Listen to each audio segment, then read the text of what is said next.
Hello friends, இன்றைக்கி நம்ம இந்த வீடியோவில் எதை பற்றி பார்க்க போகிறோம் அப்படின்னு பார்த்தீங்கன்னா bio safety tank.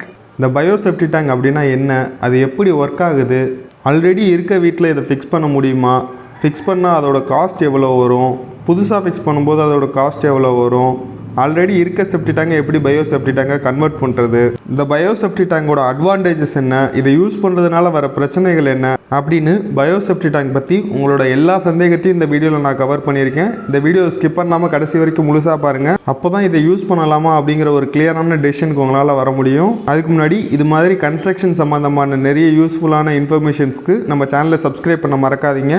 Bio safety tank அப்படின்னா என்ன, அது எப்படி ஒர்க் ஆகுதுன்னு பார்த்தீங்கன்னா, அதோட பேர்லேயே இருக்க மாதிரி இது வந்து பயாலஜிக்கல் மெத்தடில் தான் ஒர்க் ஆகுது. அதாவது குட் பாக்டீரியாஸை யூஸ் பண்ணி நம்ம டாய்லெட்லேருந்து வர வேஸ்டஸ் எல்லாம் வந்து சாப்பிட வச்சுட்டு வெறும் க்ளீன் வாட்டராக மட்டும் வெளியே அனுப்புறது தான் அந்த ப்ராசஸ். இந்த பாக்டீரியாஸை எருமை சாணிலேருந்தோ இல்லைனா குதிரை சாணிலேருந்து தான் எடுக்கிறாங்க. இதை வந்து அனரோபிக் பாக்டீரியா அப்படின்னு சொல்கிறாங்க. இதில் வந்து ஏரோபிக் பாக்டீரியாவும் யூஸ் பண்ணி இந்த மெத்தடை யூஸ் பண்ணுறாங்க. ஆனால் வந்து இது பெரிய பெரிய மால்ஸில் அப்பார்ட்மெண்ட்ஸில் தான் அந்த ஏரோபிக் பாக்டீரியா யூஸ் பண்ணுறாங்க. மற்றபடி நம்ம ரெசிடென்ஷியலில் யூஸ் பண்ணும்போது நம்ம வந்து அனரோபிக் பாக்டீரியா தான் யூஸ் பண்ணிக்கிட்டு இருக்கோம். ஏரோபிக் பாக்டீரியா அப்படின்னா என்ன, அனரோபிக் பாக்டீரியா அப்படின்னா என்ன அப்படிங்கிறத நம்ம 11th ஸ்டாண்டர்ட்லேயே படிச்சிருப்போம். ஏரோபிக் பாக்டீரியா அப்படிங்கிறது ஆக்சிஜன் ப்ரெசன்ஸ் ஆகிருக்க இடத்துல தான் வந்து அது வளரும். அனரோபிக் பாக்டீரியா அப்படிங்கிறது ஆக்சிஜனே இல்லாத இடத்துல தான் அது வந்து வளரும். அனரோபிக் பாக்டீரியா தான் நம்ம வீடுகளில் யூஸ் பண்ணிக்கிட்டு இருக்கோம் அப்படிங்கிறதுனால அதுக்கு ஆக்சிஜன் சுத்தமாக இருக்கக்கூடாது. நம்ம சேஃப்டி டேங்க்குள்ளே CO2 அதிகமாக இருக்கிறதுனால ஆக்சிஜன் கண்டிப்பாக இருக்காது. ஸோ வந்து அது வளர்கிறதுக்கான எந்த ஒரு பிரச்சனையும் இல்லாமல் தாராளமாக அது வளரும். ஆனால் வந்து சில கான்சென்ட்ரேட்டான ஆசிடை போட்டு பாத்ரூமை கழுவும் போதோ அப்படி இல்லைன்னா நம்ம பிளாஸ்டிக்ஸ் நம்மளோட குப்பைகள் அதெல்லாம் வந்து ஃப்ளஷ் அவுட் பண்ணுறதுனாலையோ இந்த பாக்டீரியாஸ்லாம் செத்து போயிடும். ஸோ அதனால் என்ன பிரச்சனை வரும்னு பார்த்தீங்கன்னா, இந்த பயோ சேஃப்டி டேங்க் ஒர்க் ஆகிறது ஸ்டாப் ஆகிடும். இதில் இருக்க பாக்டீரியாஸ்லாம் செத்து போயிடும். அதனால் இந்த ஸ்லெட்ஜை வந்து அதால் சாப்பிட முடியாமல் அந்த ஸ்லெட்ஜஸ்லாம் வெளியில் வர ஆரம்பிச்சிடும். அதுதான் இதில் இருக்க மேஜரான பிரச்சனையே. அதனால் நம்ம டாய்லெட்டில் வேஸ்ட்டு குப்பைங்களையோ இல்லை ஆசிடையோ யூஸ் பண்ணாமல் பார்த்துக்கணும். ஆனால் நம்ம ரெண்டலுக்கு விடும்போது இது வந்து நம்ம அவங்கள்ட்ட போய் இது என்ன தான் சொன்னாலும் அவங்க அதை கண்டிப்பாக யூஸ் பண்ண தான் செய்வாங்க. ஸோ அதுக்கு ஒரு சொல்யூஷன் இருக்குது. அதுக்கு தான் அந்த ஏரோபிக் பாக்டீரியாஸ் அப்படிங்கிறத யூஸ் பண்ணலாம். ஆனால் அந்த ஏரோபிக் பாக்டீரியாஸ் யூஸ் பண்ணுறதுக்கான மெத்தடே வந்து வேறு மாதிரி இருக்கும். அதோட காஸ்ட்டும் வந்து பார்த்திங்கன்னா கொஞ்சம் அதிகமாகவே இருக்கும். தென் வந்து இது புதுசாக வந்த டெக்னாலஜிலாம் இல்லை, இது பல வருஷமாகவே யூஸ் பண்ணிகிட்டு இருக்க ஒரு டெக்னாலஜி தான். இப்போ தான் இது வந்து வீடுகளில் யூஸ் பண்ணுறதுனால இது இப்போ ரொம்ப ஃபேமஸாக பேசப்படுது. இதில் இருக்க அட்வான்டேஜஸை பார்த்தீங்கன்னா, இதை ஒரு டைம் ஃபிக்ஸ் பண்ணிட்டீங்கன்னா போதும்.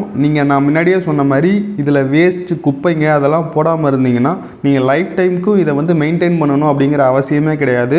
நார்மல் செப்டி டேங்கில் இருக்க மாதிரி வருஷத்துக்கு ஒரு தடவை 2 வருஷத்துக்கு ஒரு தடவை சீக்கிரமாக ஃபில் ஆகிட்டு க்ளீன் பண்ணணும் அப்படிங்கிற அவசியம் இதில் கிடையாது.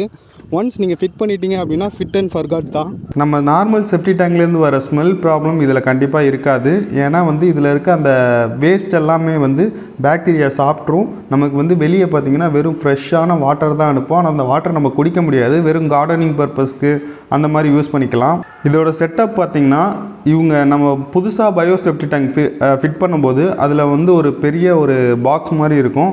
அதில் 3 சேம்பர் இருக்கும். இந்த 3 சேம்பர் எதுக்கு அப்படின்னா, ஃபஸ்ட்டு சேம்பரில் தான் நம்ம டாய்லெட்லேருந்து வர வேஸ்ட் எல்லாமே ஃபஸ்ட்டு வந்து கலெக்ட் ஆகும். இந்த சேம்பர்லேயே வந்து பாக்டீரியாஸ் இருக்கும்.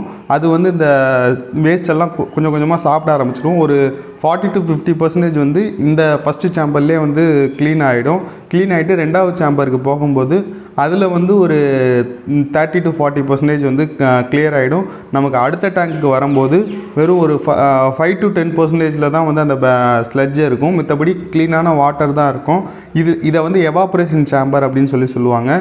இதுலேருந்து வெளியே வரும்போது நமக்கு க்ளீனான வாட்டர் மட்டும் தான் வெளியே வரும். இதை வந்து நம்ம டைரெக்டாக கார்டனிங்க்கு யூஸ் பண்ணிக்கலாம். இதில் எந்த ஒரு ஸ்மெல்லோ இல்லை ஒரு கலரோ எதுவுமே இருக்காது. பியூரான வாட்டர் கலரில் தான் இருக்கும். இதை நீங்கள் புதுசாக ஃபிக்ஸ் பண்ண போகிறீங்க அப்படின்னா உங்களுக்கு ஒரு 40,000லேருந்து 50,000 வரைக்கும் சார்ஜஸ் ஆகும். அது உங்களோட கெப்பாசிட்டியை பொறுத்து கொஞ்சம் வேரி ஆகும். இந்த டேங்க் பார்த்தீங்கன்னா PVC மெட்டீரியல்லையும் வருது, அதே மாதிரி பேர்ன்டு கிளே மெட்டீரியல்லையும் வருது, சிமெண்ட் சாம்பராகவும் வருது. அப்படி இல்லைன்னா நீங்களே கூட இதை கன்ஸ்ட்ரக்ட் பண்ணிக்கலாம். இந்த PVC மெட்டீரியலில் வருது பார்த்தீங்கன்னா நம்ம நார்மலாக வாட்டர் டேங்கில் யூஸ் பண்ணுற அதே மெட்டீரியல் தான் வரும். அதில் எக்ஸ்ட்ரா ஒரு வாட்டர் ப்ரூஃபிங் கோட் மட்டும் இதில் கொடுத்துருப்பாங்க. வேறு ஒன்றும் இதில் ஸ்பெஷல் கிடையாது. அவ்வளோதான் இதோட செட்டப்பே. இதை நீங்கள் புதுசாக கட்ட போகிற வீட்டில் ஃபிக்ஸ் பண்ணுறீங்க அப்படின்னா இதை நீங்கள் வீட்டு ரூமில் கூட நீங்கள் ஃபிக்ஸ் பண்ணிக்கலாம். இதுக்கு ஜஸ்ட் ஒரு இன்லெட்டும் அவுட்லெட் பைப்பு மட்டும் விட்டுட்டா போதும். இதுக்கு வந்து எந்த ஒரு பிரச்சனையுமே வராது. உங்களுக்கு வீட்டுக்குள்ளே எந்த ஸ்மெல் அதெல்லாம் எதுவுமே வராது. அதனால் நீங்கள் இதை வந்து உங்கள் ஹாலில் இல்லை ரூமில் எங்கே வேணால் இதை நீங்கள் ஃபிட் பண்ணிக்கலாம். உங்களுக்கு இடம் வேஸ்ட் ஆகுது. அது உங்களுக்கு ஒரு பெரிய அட்வான்டேஜாகவே இருக்கும். எங்கள் வீட்டில் ஏற்கனவே செப்டி டேங்க் இருக்குது, அதை நான் பயோ செப்டி டேங்காக கன்வெர்ட் பண்ணலாமா அப்படின்னு கேட்டிங்கன்னா கண்டிப்பாக பண்ணலாம்.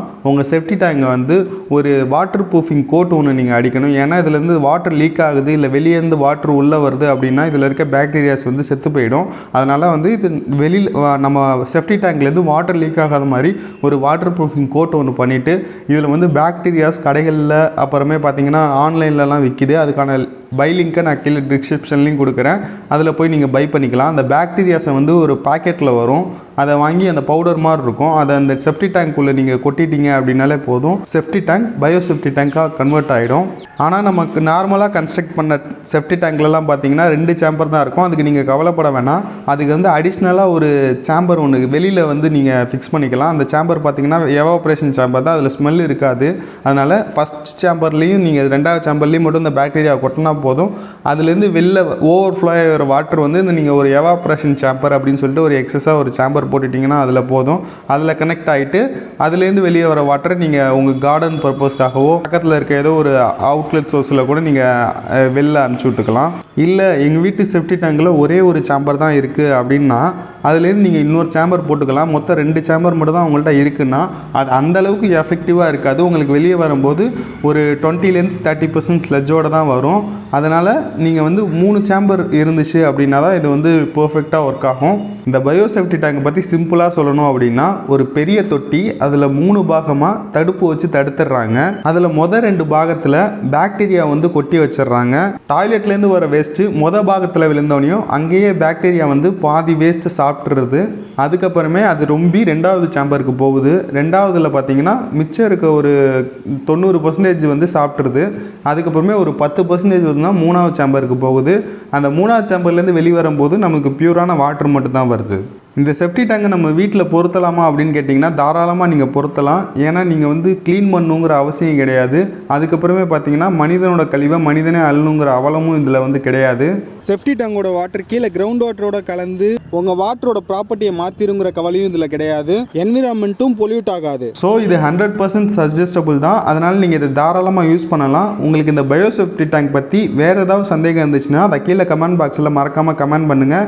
அது மட்டும் இல்லாமல் உங்களுக்கு கன்ஸ்ட்ரக்ஷன் சம்மந்தமாக வேறு ஏதாவது டவுட்ஸ் இருந்துச்சுன்னா அதையும் கீழே கமெண்ட் பாக்ஸில் கமெண்ட் பண்ணுங்கள். நான் என்னோடய அடுத்தடுத்த வீடியோகளில் அதை நான் உங்களுக்கு கிளியர் பண்ணுறேன். இந்த வீடியோ உங்களுக்கு பிடிச்சிருந்துச்சுன்னா லைக் பண்ணுங்கள், ஷேர் பண்ணுங்கள். இது மாதிரி நாங்கள் நிறைய வீடியோஸ் பண்ணுறதுக்கு எங்களுக்கு வந்து என்கரேஜிங்காக இருக்கும். அதுக்கப்புறமே மறக்காமல் நம்ம சேனலுக்கும் சப்ஸ்கிரைப் பண்ணிக்கோங்க.